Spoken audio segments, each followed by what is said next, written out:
What is up, everybody? Welcome to Comic Book Club. I'm Alex. I'm Justin. I'm Pete. And we're coming to you live from a couple places on the internet. We're live on Facebook, YouTube, Twitch, Twitter/X. Maybe we're coming to you later through Audible. Probably not Audible. I don't think we're an audiobook, so we're not on there. But Spotify or that would be sick. Apple or Amazon or something like that. Hey, maybe you're listening later. That's all good. And we got a great show for you tonight. Justin is coming to us live from his new streaming setup. He's a Twitch streamer now. I'm a haunted house guy now. I just live in one. You're a haunted Twitch streamer. Is that a thing? Exactly. That's a great idea. We just made $1 million. I'm having a Halloween party in my basement, and so it's a little bit different down here. No, it's a scarier basement. I gotta say, hard to believe. It doesn't, because for anybody who's listening to the podcast, is you've got like this really nice, at least through the camera, like purple light going on. You got like a little bit of an orange light on your. Oh, there's the creepy Clippers. Don't you forget about old Rusty Shears over here. Old Rusty Shears. That's your porn name, right? Yes. Oh, thank you for giving me the bump. No problem. Check him out on OnlyFans. Also, check out Pete on OnlyFans, who actually is on OnlyFans. Pete is on OnlyFans. Well, no, I'm on Lonely Fans. It's a little bit. It's sadder. It's much sadder. Wait, no, Pete actually is on OnlyFans. I'll find not actually me. We got to post that. Yeah, you got to put some stuff up. It's Pete will eat cheesesteaks for money, but it's all private. So it's that sounds like something that Pete would definitely do, and not us trying to make Pete mad or do something in that regard. Well, speaking of which, we have two great guests tonight. Is that what you're going to do? Okay. Why don't we bring them in? They are the creators of The Devil Paid Men, which is on its final legs on Kickstarter, and we're gonna try to push it over the edge here. Yeah. We got Eddie Klinker and Jimmy Kucaj. Here we go. Hello. Yeah, we're in. Welcome guys. What's up? Welcome to the stream. Excited to chat with you. You've got this great Kickstarter that's running right now. I do want to point out right at the top here, and I'm going to drop the link for anybody who's watching live. But you have The Devil Paid Men up on Kickstarter. As I'm looking at it right now, you got 50 hours to go. You're at $2,973 of your $3,500 goal. So close. We're so close. I'm going to put this here. Let's see if we can get it like a little closer. I don't know if we can get the whole Comic Book Club bump, but we'll see what we do. Yeah, I promised these guys, Pete, Justin, before we'd have one of those thermometer things. Like, similar to Pete's OnlyFans. How he has the thermometer. Mm-hmm. Yeah, Pete is raising money for. You don't want to know what he does with that thermometer on OnlyFans. Oh boy, it's called he's on a site called Cockstarter. It's a little different. You guys are gonna really like it. Well, listen, before we get in and talk about the book, though, I did want to mention that every week on the show, we have, and this is true, a real professional chef, Brett Macris, a.k.a. Stray Bullet, a.k.a. Stray Bullies. There you go. Who either curates or creates a drink for us here on the show that we can drink. This started during the pandemic, and it's just kind of continued because we like alcohol. He created a drink for your book this week called The Devil Paid Men in Bourbon. Oh my God. That's so cool. It's bourbon, Aperol, Amaro, Peychaud's, bitters, and a cherry garnish. I made it last night. It was a little delicious. I made it again tonight. It is delicious. Hey, you're on a bender, right, Alex? I made it last night into tonight is what I meant. I haven't stopped. Yeah. This is so cool. Yeah. No, that's awesome. Very good. That makes total sense. Yeah, it's got to be bourbon. Yes. Well, there you go. Listen, so there's your drink for the show, special created for you by the awesome Stray Bullet. But thank you, Stray Bullet. That's very good. Let's talk about the book. Let's see if it measures up to this delicious drink. Wow, Alex. I hope so. A lot of pressure there. I'm sorry. Eddie, do you want to talk about? Do you want to do the pitch for the book? Yeah, absolutely. We're super excited about this. So the title is Devil Paid Men, as we said. It follows a group of specialized knights who were tasked in their military to be the first people to go into the line of battle first and take down the front lines. And for their greater risk, they were paid double. And this follows a specialized group of those kind of warriors as they have to overcome death and become the bidders of, well, it's in the title, the devil. We're very excited about this. It's a story that is very personal to me. It deals a lot with overcoming fears of death, with redemption. And I was very excited to bring it to Jimmy, and Jimmy's style and art and character designs have really just kind of throttled this thing into a world that we can't wait to bring people into. So really, really pumped. Awesome. Where did the idea first come from? I mean, it's interesting to hear you talk about it being personal. Did it start with that fear of death thing, and then you kind of expanded it there? Did it start with the double paid men? So it started with the double paid men, which I came across at the Chicago Art Museum. They have an Arms and Armory exhibit, and there was a giant two-handed sword, or it was called the two-handed sword. It was huge. It's probably like 4 feet long, and on it, they had the little description that said this sword was used by a group of men who were tasked to go first into battle and take down an enemy's like defenses. And they were paid double, and they got the nickname the double paid men. Yeah. And that thing just like became a little bug in my ear and just like planted into my brain. I couldn't stop thinking about that little thing that I read at the museum. And so started working on some ideas. And then really when I kind of brought it to Jimmy at C2E2, I think that was last year. Jimmy was like, yeah, I was like, hey, I got some cool ideas with Knights. And he was like, oh yeah, absolutely. And then finally, I think when I really figured out the kind of engine to it was when I incorporated a lot of like my own personal fears of death into these characters and how I kind of struggle with that. And they all kind of have a little bit of a different facet of it, like acceptance, ignorance, unacceptance. That was really kind of like that light bulb moment when I had this cool idea and I saw this cool thing at the museum that I wanted to do. And I got Jimmy involved, and Jimmy started making these character designs. And then I was working with Frankie White on the script. And that's really when it kind of just like hammered home of like, oh, I want to tell a story about overcoming death and what that means to me. So, yeah. Wow. Awesome. Cool. That's so cool. What do you think everyone's rate would be to be first on the front lines in a medieval battle? Are you a double? Would you try to negotiate up 1.5? Yeah, I think I would try to get up there. I think I would be double. I'd be like, hey, I'm not going to last very long. Can we get a little bit more? On the odds I make it out. Yeah, see if I can get my family a little bit set up when I eventually do not last very long. So, yeah, that would be. Jimmy, what about you? I mean, obviously, Eddie was just talking a little bit about bringing you onto the project, but what drew you to it in particular? And then once you were on board, what was important to you in terms of capturing the look of this world? Yeah. So right out the gate, I love Knights. So that was just that was kind of the hit right there. I also do a lot of stuff dealing with like the devil and hell and everything else. So I'm kind of already into that whole realm of design and stuff like that anyway. So I was already kind of a shoo-in as soon as Eddie started talking to me. As far as like the designs and stuff go, I really wanted it to feel like I didn't want it to be like accurate, right? Mm-hmm.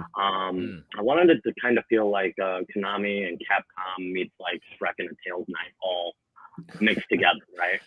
And then I kind of went in with that in mind, and yeah, that's kind of how the designs came about, the page layouts, costumes, you know. Yeah, it's a really interesting mix, I think, of these, and I don't know if this is your usual style, but like these very heavy lines, and particularly like the pages we're looking at here, the sample pages, it feels like everybody's sort of jammed into these boxes in this fun way, like the world's a little too close. What is it about that? I can see you nodding. So what is it about that in particular that you find fun or interesting from an artistic perspective?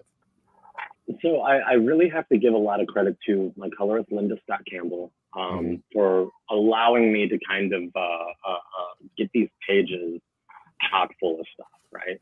I mean, we're working really close together on this one just to keep everything organized. But I wanted it to kind of feel like, heavy metal. Like you're listening to a thrash metal band. It's 1988, and these lines are kind of giving you that vibe, that feeling. That was the hope. I kind of think of like a page as a song, right? So you can kind of feel like the motif repeating within it. So that's kind of like the guitar riff, right? And then I usually have like a panel that I'm like, all right, here's the guitar solo, you know? So I try to incorporate that into every page of this story. So just because I feel like it's an exciting story. Something about it being in medieval times already makes it a shoe-in for this type of like heavy metal vibe, this heavy ink style that I'm kind of slinging around and everything. So, yeah. Yeah, I was gonna say it feels bleak in a great way, and then the faces just pop so hard, which I think is really, it's so great. Especially it feels like it's like these men pop because they're willing to sort of risk it all above everyone else. Thank you so much. Well, Eddie, for you then, and you touched on this a little bit, but once you started to see the designs of the characters come in, how much did that affect how you're approaching the story? Oh, a lot. I can admit that, like, when I went to Jimmy and kind of sent him character descriptions, that what I was in my head was nothing like this, in the best way, because it really kind of built the environment in my head as to like what these characters would act like. And I love to get into the mind of a character of like, what would this character, how would this character react to spilling a beer on themselves? How would this character react to, stubbing their toe? And that was just so informed by the character designs. And then it also heightened maybe some parts of these characters that I already had that I thought like, oh, I love that we have, one of my favorite characters, his name is Niles. And he's kind of like he's a short bruiser, loves to fight, but he's also very sweet and kind, and has like a very affection for like animals and like helpless people that maybe don't have it. And I just loved the juxtaposition of Jimmy's design for that guy who just looks like you would never fuck with him in your life, towards like being like this very sweet and open and kind person. I was just like that. It made it so much more fully realized, like a 360-degree character, which is really cool. Yeah. Jimmy, did you go to the museum or look at the pieces that Eddie was talking about at all for reference? Not at all. I usually, I will admit, I'm definitely more of a less is more type of artist. So, I kind of started, the wheel started spinning once I started hearing the ideas, and it's like, how am I gonna make this? You know what I mean? So it's kind of like prior to my designs and everything else, and forgive me, Eddie, you've already brought this up, but all of them were supposed to technically have like these two-handed swords and everything else, and I don't know, I just kind of felt like their personality type and their weapon could kind of go hand in hand, along with like the shape language of the character. So if you notice, like Niles is mostly circle, or Einar is a triangle, Borum is more square, or I guess circle or oval, however you want to. This is great. So not only do you learn about history, you also learn about shapes when you're reading this book. Yeah, exactly. Yeah, that's so cool. Like taking a class for all ages. Yes, I'm going to give this one to my kids. Absolutely. Yeah, absolutely. Now, Eddie, when you were in the museum, were you there looking for inspiration? No. Were you just wandering around? Do you find yourself going back? I was there with my soon-to-be in-laws. My now parent-in-laws. We just like, the in-laws coming to town, you got to find something to do with them. So maybe some people know. So we brought them to the museum, and I remember walking around that, and I felt like after that, I took a picture of it, and then I just kind of was just like frazzled brain, because I just had a bunch of ideas going through my head, where I was like, all right, mom and dad-in-law, it's time for you guys to go home. I got some things to do. Eddie's really into that sword. Should we get him? Yeah. We have to go. Yeah. I don't know. Hanging out with in-laws, daydreaming about a double-handled sword that can really fuck people up. I can see how you can make that. Yeah. Luckily, we didn't get there. But it was I did not go there for inspiration, but I do love to find inspiration like that. That's always like my favorite thing to do, is maybe go somewhere and being like, oh, I'm not looking for inspiration, but maybe I'll just kind of take a stop and look around and see what piques my interest. That's why we go to museums, right? But yeah. That's when I went to the podcast museum. That's where I came up with this show. Really? Oh, yeah. Oh, yeah, that's right. You did. The podcast museum. Yes. Is that everyone's apartment? Three dinosaurs with comic books talking on a microphone. And I was just like, little raptor hands, one finger raised, like, I actually have an idea, a point. Which city is this one located in? What apartment complex? Yeah. all cities everywhere. Just look for the white guys. Yep. Yeah. That's The what Mr. dynasties. Rogers said, right? Look for the white guys. Anyway, Why don't we talk about get back to your Kickstarter? What can people expect? Obviously, they can get a digital version of the comic. I believe a physical version of the comic as well. What else potentially could people be getting if they pledge? Yeah. You want to go ahead, Jimmy? Yeah. So we're also offering remarks. So I'll draw up a little one of the 4 characters on the cover, and I don't know, I'm really excited about it because I'm getting new markers and I get to actually really experiment. So it's I think it's definitely worth picking up just for that alone, because I intend on doing something cool. Cool. Yeah. Awesome. Yeah. Absolutely. Yeah, that one I'm excited for. Jimmy does just great little sketches on the cover that, is just a very small increase from what the physical tier is. It's just like $6 more, and Jimmy's going to do a customized little remark on there. Another one we're really excited about that we launched just, I believe, last week, that is only going to be Kickstarter exclusive, is our Maria Wolf variant cover. It is Kickstarter only. You'll only be able to get it there. It looks badass. We just got the colors from Linda today on it. If you check out the campaign, it's in there. So and then also I do want to shout out that we have a crazy deal going on for a 6x9 commission from Jimmy. It's less than what he would charge at a con, and you get the physical copy of the book. Wow. Nice. So and there's a little example in there, but if you go to Jimmy's Instagram, you'd be like, oh yeah, I think I need one of these. Yeah. Awesome. Cool. Well, listen, guys, congratulations so far. Yeah. Fingers crossed. You got the last couple of hours here. I really do hope you pull it out because it's an awesome project. Thank you guys for having us on. This has been great. Yeah, absolutely. No worries. Absolutely. Good luck. Good luck out there. And hopefully we'll have you on again for Devil Paid Men number 2. Yeah. Why not? Yeah. Right? All right. See you at Thanks, the guys. museum. Thank you. See at the museum. Take care. Podcasting museum. All right. Bye, guys. See ya. All right. Once again, the project is called The Devil Paid Men. It is on Kickstarter now. Yeah, it looks amazing. Let me see if the time changed. Nope, still 50 hours. So if you're listening to this when this goes up, you still have time. It's all good. Go pledge it. Go support them because they're very, very close. And it is a great project. Yes. And folks, we are going to move on with our next section, which is my favorite section because you all make it up. It is your audience questions. Woo! Yeah. And for you is drop a question in the comments over on Facebook, YouTube, or Twitch. Before we do that, while people are getting their questions in, I think I know what both Justin and I are drinking, which is the Devil Paid Men bourbon. The devil made me do it. Yes. Oh, boy. Very good drink from Very Showboat. good. I mean, this is something I would just haphazardly pour. Oh, really? Yeah, this is like straight up my alley. Yeah, it's really good. Like the Aperol, rather than having, say, a Campari or something, really kind of mellows it out a little bit, I'd say. Yeah, it's very chill. Yeah. Speaking of very chill, do you think this lighting really changes my vibe? I do. You're Again, always I know you coming from a sketchy basement. You know what I mean? I'm telling you, I have the opposite reaction from Pete, that I probably look spooky to you where you are. For me, it legitimately looks like one of those Twitch streamer backgrounds that are always purple. Like you got to get a gaming chair. You're playing Spider-Man 2 this weekend, and they can follow along. Get a gaming chair. Yeah, I come down to the basement and just because do you guys hear me creaking? I worry about this all the time. a little bit now that you emphasize. I'm doing it. I'm creaking pretty hard here. But for many years, I sat on the cooler when we've been doing this show, and now I've got a chair. I really upgraded.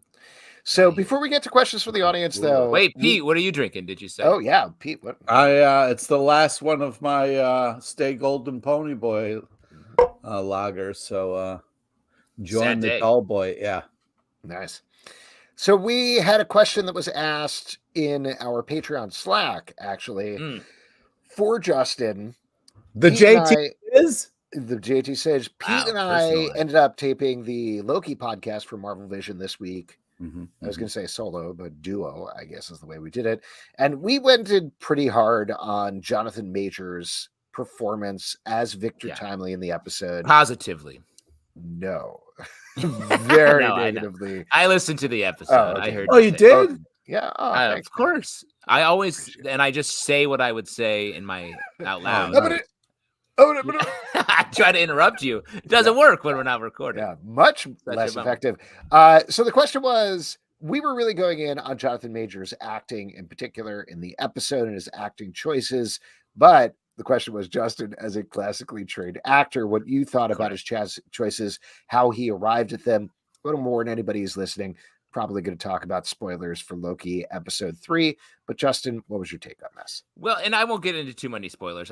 We know that Jonathan Majors is in this show and he is playing a character very much like Kang or a variant of Kang. And from an acting perspective, if I had to sort of diagnose what happened here, he was the breakout star at the end of last season, was huge, big, you can do anything. This character is going to be everything in the MCU. So I feel like coming into season 2, they were like, go ahead, do whatever you want. And so he's what is in the theater called chewing up the scenery. He's taking way too long. And it seems like they never were like, all right, faster. Or he was, it feels a little under-directed and sort of letting him go. And it worked last time. Let's let him make whatever choice he wants to make. From a directing perspective, from his personal choice as an actor perspective, I'm sure he's already played Kang, 3 major roles and many, many more in the background of the post-credit scene. I'm sure he's like, how can I make this one a little different? And anticipating what the Kang that is going to be actually the more main character is going to be less odd or have a speaking cadence that we would expect and can hear as a villain for an entire very long movie. So I feel like he's like, how can I make this one make a choice that will be very different and a choice that I don't mind not returning to? Because I think it's fair to say, despite the fact that Marvel made the choice to introduce their major movie villain in a TV show, which I feel like is increasingly going to be identified as, a mistake, both from a pure creative point of view and also because of all of the controversy surrounding Jonathan Majors, which we're obviously not commenting on right here, but is very much a factor in my viewing of Loki and the future of this whole enterprise. So I think they're just, he's trying to make choices. They're making fewer choices from a directing point of view. And that ends up with this very strange performance that, it in a very tough episode to watch, an episode, he was still sort of the person I was looking to a lot because everything else was straight up gobbledygook. But it was still very odd.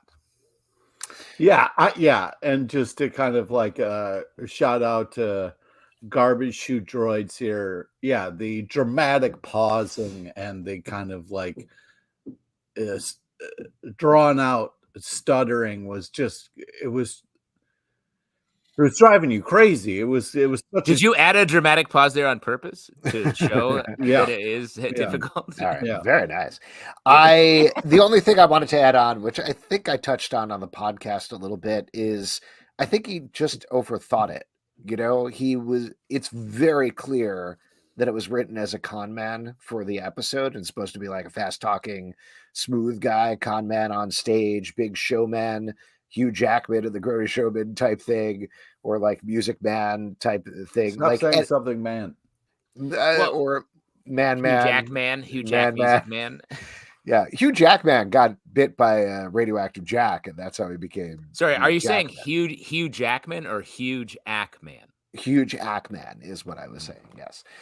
Anyway, that's what it was supposed to be, and instead, I'm sure he was like, what if instead of that, I did this thing that I did, which is the opposite of that? And like you're saying, because the direction wasn't strong enough or Kevin Feige was going to bat for him or whatever, they just let him do it, and it stinks.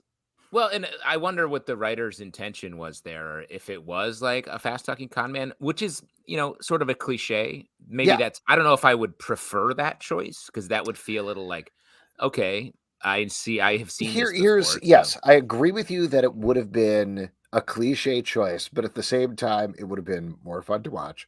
It would have been faster. And I definitely said this on the podcast, but it would have made a lot more sense for the Loki show where Loki is grappling with, am I a con man? Yeah. Still. I agree. if anything, whether he was fast talking or not, I would have liked to see him with more charm and more theatricality, or something that felt like there's a reason this entire town is throwing. I mean, he gets paid $1,000 for nothing. I would be a little more charming rather than he gets paid $1,000 for nothing, and Loki the entire time was like, he's terrifying. And watching this, I was like, no, he's not. What are you talking about? He's a doof. Come on. $1,000 in 1893. That's cash, guy. That was all the money. That's every dollar they had in the whole country. Well, anyway, that was bad, is I guess the point. Why don't we move on to another one? This is from Omnia Soul Art Show. If any of you could write a Punisher series, what would be the cliffhanger in the first issue? Ooh. Easy answer. I know, Pete, I'm going to give you a minute to think because I'm sure you have a big answer coming. But I mean, just Dawkins' claws going into him would have to be like the cliffhanger, and like a couple people waiting with needle and thread to sew them back together. It's got to be where I would be. Wow. I mean, again, just to give you a I got so excited about the opportunity of this question, and then Justin was like, hold on, Pete, before you enjoy yourself, let me ruin this whole experience for you first. I didn't want to go after you and ruin after, I don't want to retroact. Now you get the chance to shine. All right, yeah, go ahead, Pete, and then I'll say mine. Okay. Well, I was thinking a couple of things. One would be that, maybe he's kind of like cornered in a shootout and he's out of bullets, and they're like getting closer to them as the first issue ends. You know what I mean? Something like that. Or I think a nice cliffhanger is always like, what's going to happen? Better tune in next issue. You know what I mean? One of those types of things. Yeah. I would say if it's something like it, I was kind of thinking Spider-Man, but really it could be any hero. The cliffhanger at the end of the issue is like, great adventure we just went on, Frank. Hey, would you like to come to this picnic with me? Oh, and then what is he going to do? Because like a picnic normally is a lovely time. His friend has asked him, but at the same time, he has some trauma with picnics that I think we all know about. Yeah, we do all know about. So stop bringing it up. Down a picnic. Yeah. Really I love at the end of comics when all the heroes are like, hey man, great hanging out with you. Call me. Let's I wish more comics had a little like how we end our conversations. But do you know what the problem is? Like when Spider-Man's like, hey man, we should hang out. Punisher's like, oh yeah, absolutely. We'll totally do that one time. We'll totally do that. We'll text. We'll hang out by the phone. I'll be calling soon. Yeah. And then they never do is the problem. And then later on, they're like, oh my God, we keep saying this. Honestly, I feel like Frank's so angry because he isn't being texted. He's like sending out like, hey guys, I thought we were going to go to Dave and Buster's. Yeah. I got 5 tickets for the Eras tour and none of you showed up. I'm a Swiftie. Anybody else? That's Frank Castle. And I guess the two other boyfriend. The two other cliffhangers I would think would make total sense is Frank forgets to put on clothes and instead of his wearing all guns. All he's guns. Like, whoops, all guns. Yeah. Or he shows up for a gunfight and he only has bananas. I thought you were going to say knives because that was a fun joke. I know, but see, that's I went the other way. Right. You just pulled a Jonathan Majors overthinking. Not something that I want to say. I don't want to hear that. Don't say the phrase pulling a Jonathan Majors is not a No, I'm sorry. This is from Edward Doherty. Question: remember when Wizard Magazine was the only source of news about comics? Which announcement or breaking news made by them got you most excited? I will throw out there, oh my gosh, I'm sorry, I'm blanking on who it was, but somebody posted a quiz from like 2004 from Wizard Magazine to the Patreon Slack, and I was like, this is great. What a time capsule. Here, I'm going to open it up while you. Well, what was great about it was you actually got comic book news. That was the whole thing. It was like a great way to get excited about like what was going to happen to Wolverine coming up and all this kind of like stuff. It was less kind of pop culture stuff, and it really was just based on things that were happening in the comic books, which is great. Yeah. Oh, wait. Okay, I found it. It was Rob Pettinato dropped it. I'll tell you what. Why don't you guys answer? But should we do this quiz? Yeah, let's go. Since we have a little time. Well, I'll just answer really quickly. I was just going through my comics to clean up them out of the basement because of this aforementioned Halloween party. I found a bunch of old Wizards. I was looking through them. What a wild time. Really well put together magazine, just from a layout and art direction way. Really great. And I the love article, flipping through those things. Me too. What a great, and it's crazy idea that I would go to the comic book store and buy like 4 comics in a Wizard when I could have just bought a 5th comic. That's crazy. That's nonsense. But that was the whole thing. It would never work now. Remember, it was Laura. I'm blanking on so many things tonight, but Laura and Tim did that magazine, which was not Wizard. It was like the anti-Wizard, which was also really good. I miss that. I wish there was any sort of market for a comic book magazine because it's great. Yeah. The feature I remember the most was when they explained how the different X-Men's powers would actually work in the real world. Yeah. The other thing that's maybe soured it a little bit is I've met people and worked with people who used to work at Wizard, and they were like, "That was a nightmare."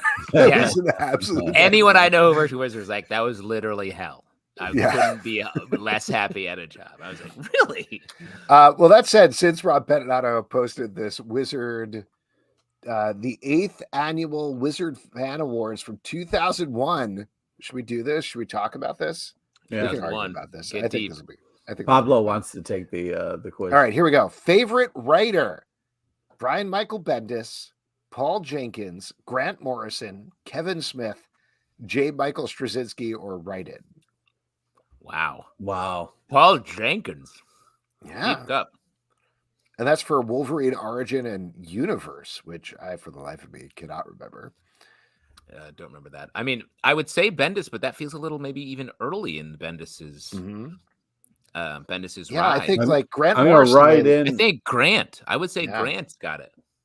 I would write in all the above.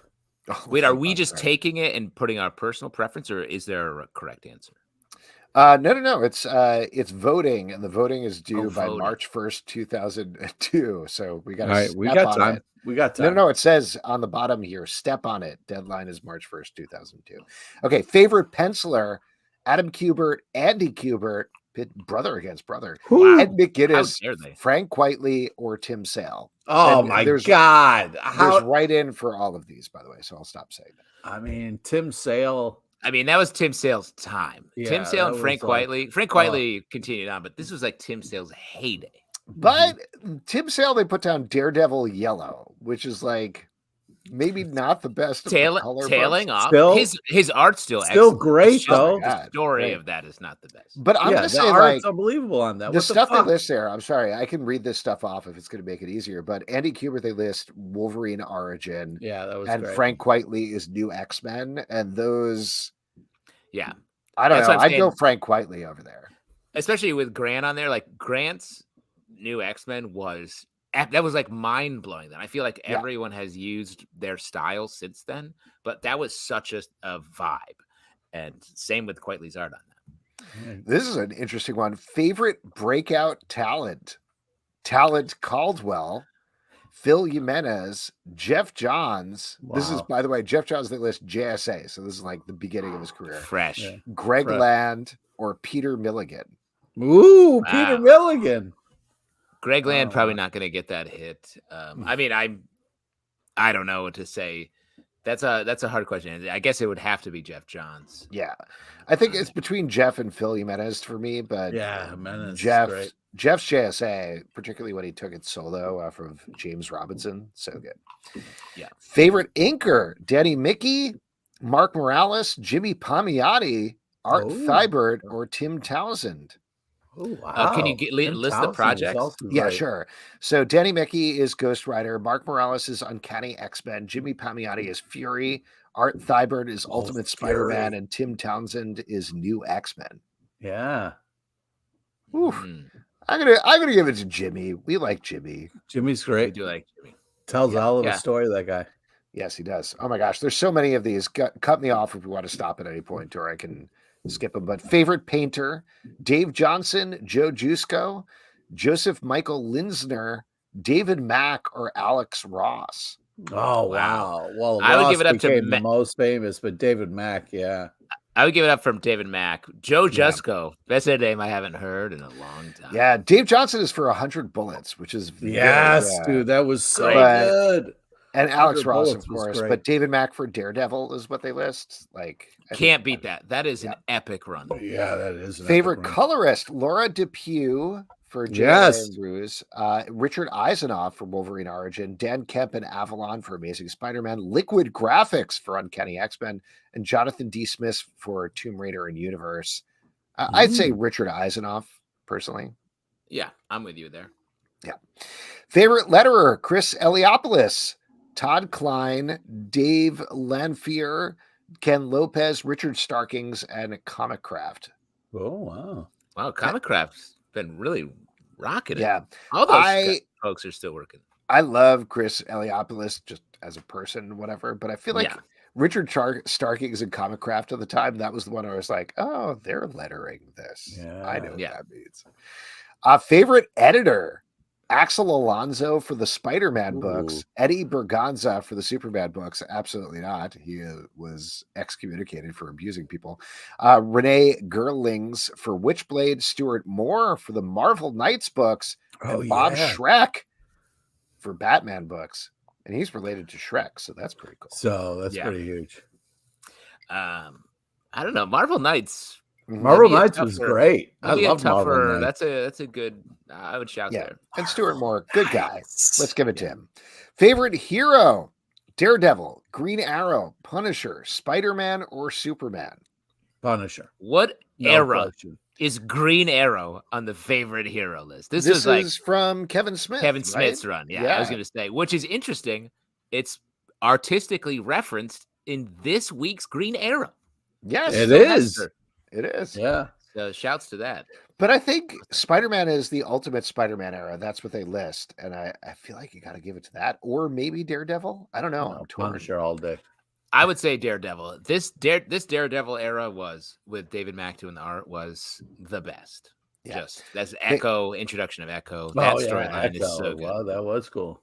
Favorite heroine: Batgirl, Elektra, Frey, Arwen, which is from Sojourn. These guys love Sojourn. Wow. And Witchblade. Try to go with Elektra. Wow. Batgirl, he said? I'm there with Batgirl. I'm gonna throw it out to Witchblade, I think, just because that to me feels You've been a secret Witchblade fan. I am a secret Witchblade fan, but also like if we're gonna talk the 2000s, it's peak Witchblade. Yeah. What do you love about Witchblade? What do you just love? She's got a Witchblade. That's one thing about her that I think is pretty good. Yep. Okay. Well, we got a lot more of these. Let's get through them. Favorite villain: Cassandra Nova, Lex Luthor, Magneto, Manchester Black, or Moreland. Moreland is absolute bottom for me. I cannot stand you hate Moreland. Can't that was a very much a time for Spider-Man that was dealing with Moreland. I mean, Cassandra Nova was definitely the most exciting villain on that list. Okay. Yes. That's one that I felt like that character is never going to come back. And then she did. And it was kind of great. So, yeah, I'd give it up for her, too. It's surprising they don't list Magneto for new X-Men. I wonder if the Zorn reveal hadn't happened yet. Is it Greg Pak's Magneto when he did his... no, it's Ultimate X-Men Magneto. Yeah. Favorite supporting character: Dina Pilgrim from Powers, Donna Troy from Wonder Woman, Dupe from X-Force, Ezekiel.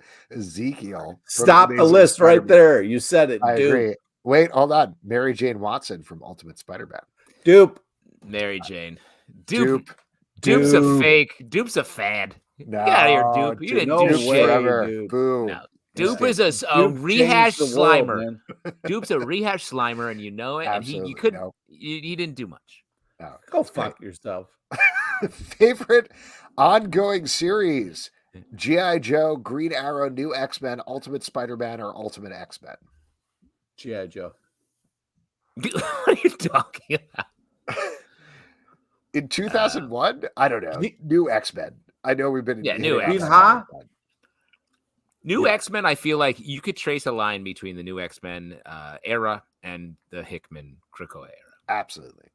So, favorite one-shot or mini-series: Daredevil Yellow, Fathom Killian's Tide, Just a Pilgrim, Just Imagine Stan Lee, or Wolverine Origin? I'm going to say of those, personally, Wolverine Origin. What do you guys think?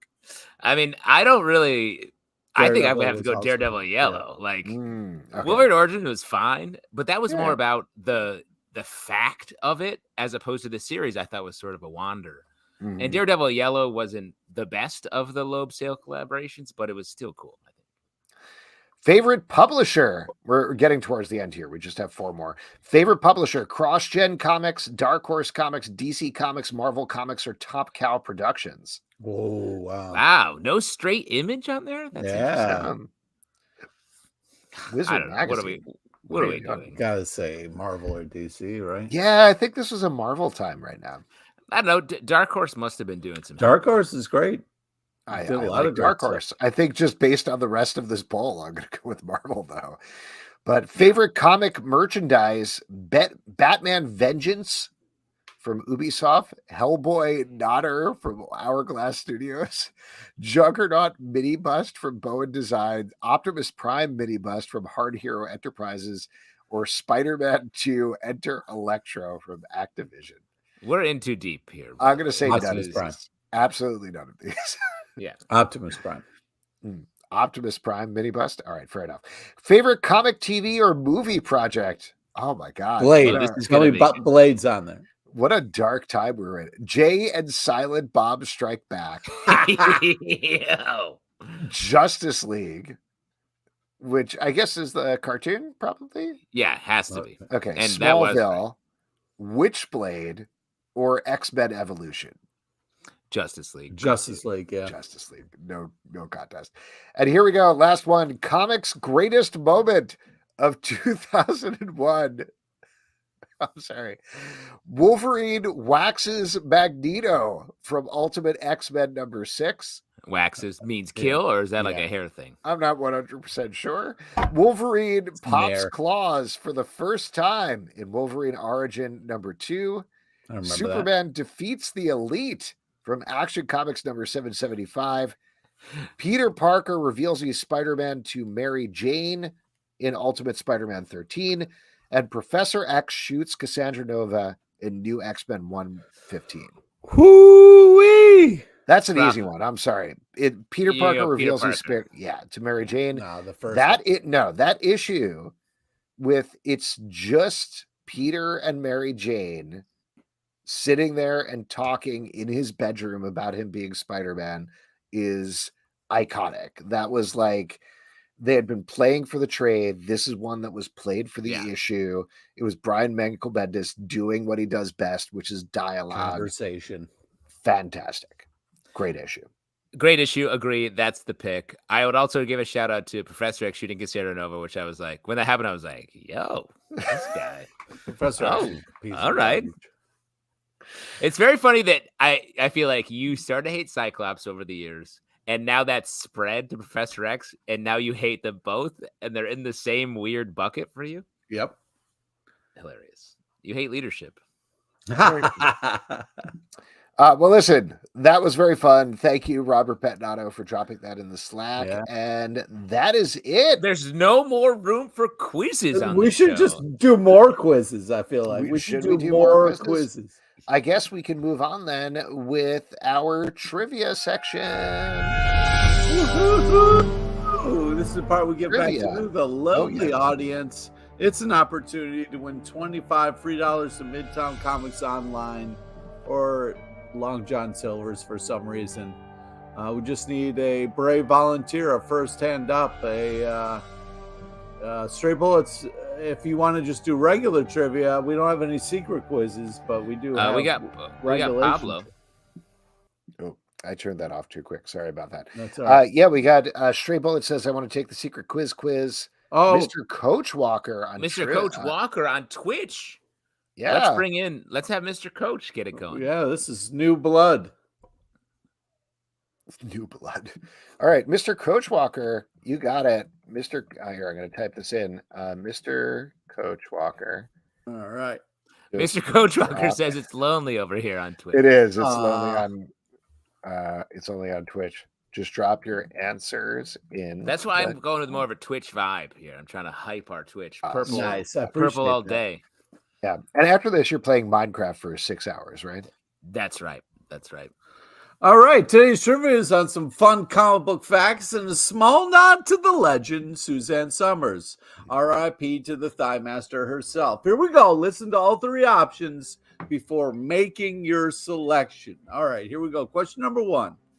Matter Eater Lad is from the planet blank. Is it A, Pepto, B, Bismol, or C, John Waters? Wow. So is it A, don't pick it, or is it B? Well, let's see what he says. That's a fun. Yeah, that's good. So you're not doing news anymore because of Comic Book Club news? He says, yeah, you do news every day, 18 times a day. So you take all the news. So you can also do the news. It's all part of the same. Every time I try to do that, you have some fucking piffy comment about how you covered it. Do you think at the New York Times they're all like, "Oh, I was going to do a story about that"? Oh yeah, that's what they do in the newsroom. No. They fight. I've worked in newsrooms before, bro. Don't come at me. I'm using it as a chance to plug this daily podcast that is draining every last bit of energy out of me. Exactly. He's dying. Please help me out of here. The guy doing the crossword doesn't have to check with the guy writing the story about Ukraine if he could throw a Ukraine question into the crossword. That's true. He doesn't. But Mr. Coach Walker says B. Is it B? Yeah, it is. All right. Question number 2. In DuckTales, what is the name of the gang who is always trying to rob Scrooge McDuck? Is it A, the Beagle Boys, B, Dirty Mike and the Boys, or is it C, Sam Waterson? Crash and the Boys. Crash and the Boys. Great chance to plug, while we're waiting for Mr. Coach Walker, our Scott Pilgrim versus the podcast. We have talked through every volume of Scott Pilgrim. We got the movie recap. Talked for like an hour on that. That's coming up this week. And we're going to be talking about the video game. I started playing that as well. I've been playing the shit out of it, and I'll tell you what, it does get hard. It does get quite hard. I'm only on level 2, and it already got hard. I'm on level 4 on the 4th Evil X, and it is getting tricky. Beagle Boys. Is that correct? Boys. Yes. Beagle Boys. There we go. Last one. Deadshot's first appearance is in which comic? Is it A, Batman number 59? B, Villains, A Tragic Tale number 42, or C, Ricky Lake? Ooh, wow, good question. A lot of interesting. Hey, speaking of Ricky Lake, that's a great chance to plug Comic Book Club News, our daily podcast. Alex, I listen every day. It's a lovely way to kick my run off. Thank you very much. I appreciate that. It's very fun to do. Batman? Is that that is correct? Yeah. Wow. Yeah. There we go. Well, congratulations, Mr. Coach Walker. You've won a $25 gift card to Midtown Comics. Probably, if you want it somewhere else, just let us know. Shoot us an email, and we will get it off to you. What is the secret Suzanne Summers movie that you're hinting at, Pete? I'm talking about the 1994 movie Serial Mom. Wow. I remember that. What a throwback episode we've had here. Tell you what, let's throw it forward to comics that are coming out this week. There are so many of them. Oh, yeah. So many that are worth talking about. Pete, what are you excited about that's coming out either today from DC Comics or tomorrow from literally everybody else? Well, I'll do a little both. That came out today. Batman, Catwoman, The Gotham War, Red Hood number 2. Mm-hmm. I am loving this Gotham War event. Really? I think it's a lot of fun. And then Petrol Head number 1, I'm also really looking forward to. Yes, and just mention Petrol Head is something that's coming out later on. But it will be in the stack tomorrow. It will be in the stack tomorrow. Yes, absolutely. So there you go. There you go. Justin, what about you? What are you looking forward to that's coming out this week? That's coming out this week? That's a great question because there are some other comics I'm looking forward to that are coming out in the future. Yeah. One of them is Beneath the Trees Where Nobody Sees number 2. Oh, man. That is a banger. Woo! Yeah, that's a banger. But that's not coming out tomorrow. So why are we talking about this? Right now? Alex. We're talking about some advanced comics. We get some comics in advance. And it seems confusing, Alex. We're psyched about them. I got to give it up to a book I talk about a lot, The Lonesome Hunters. The arc right now is called The Wolf Child, number 4, bringing this arc to a close, I believe. And man, it's just a great book. If you're a fan of Hellboy, I would definitely get into that. And I do have another one. It's just hard to look through the list because there's so many comics on it. So many, I'm sorry. No, I love You're not sorry, you fucking ass bag. I am. I literally love it. No, I love it. Oh, that's another future one, but Crave number 1 from Image Comics. I'm gonna a couple of ones that I was particularly interested to check out this week. Universal Monsters Dracula number 1 from the team behind Department of Truth. Very curious about that one. Also, there's 2 Wonder Woman titles, which is interesting. They're expanding that pretty rapidly. You got Wonder Woman number 2, but also Amazon's Attack. And a stealth one that I'll throw it out to is Hollow's Eve, the Big Night number 1. Agree. We really liked Hollow's Eve. I was so surprised by it. And so when I saw this pop up, I was like, great. This is something that I didn't think I would like at all. Bring on more. Very happy about it. So there you go. Lots of stuff. As we've been talking about, I think we have 49 titles we're going to be talking about in this week's stack, which posts Wednesday at 9 a.m. in the stack feed of the comic. Hold on, we haven't recorded it yet. We'll see if it let's see if it comes through. There's a high chance there could be several one of us might die by the time it comes out because it's so long. Potentially. I don't want to point to any figures, but I have an idea of one person who might die. We're all pointing at each other, by the way. Yes, we are. It's totally unclear. Why don't we wrap up here then? That's it for this week's show. We want to thank Eddie Klinker and Jimmy Kucaj for coming on the show. Please do support Devil Paid Men. They're so close right now, so if you can kick them a couple of bucks, anything helps. Next week, no show. We're not going to do any show. It's Halloween night. It's Halloween. It's Halloween. Candy, we're going trick-or-treating together. We're all dressing up as Lock, Shock, and Barrel from Nightmare Before Christmas. I'll let you guess which one is which. But we will be back on November 7th with Emmett Nahel from Let Me Out and Jonathan Bayless from Sew Buttons. So a couple of things to plug. We also already mentioned Scott Pilgrim versus the podcast. We'll have our movie episode is coming out this week. Comic Book Club News that's coming out daily. Marvel Vision, we are recapping Loki. Also, I'll mention the Doom Room. Our Doom Patrol podcast is back and recapping that. So check that out. Patreon.com/Comic Book Club to support this show and all the shows we do. Don't forget to subscribe on Apple, Android, Spotify, or the app of your choice at Comic Book Live on Twitter/X, Comic Book Club Live on Instagram and TikTok, comicbookclublive.com.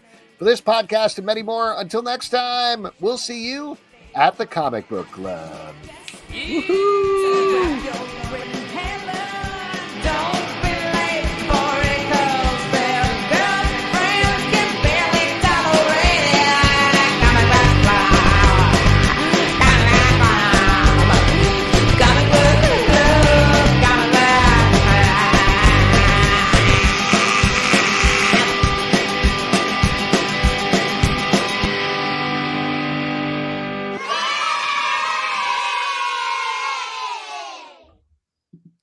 We should get Kimmy Gatewood to re-record the theme, and instead of our girlfriends can barely tolerate it, be like wives. Is that because honestly, it's more true. It's more true now. Exactly. Well, good night, everybody. Goodbye.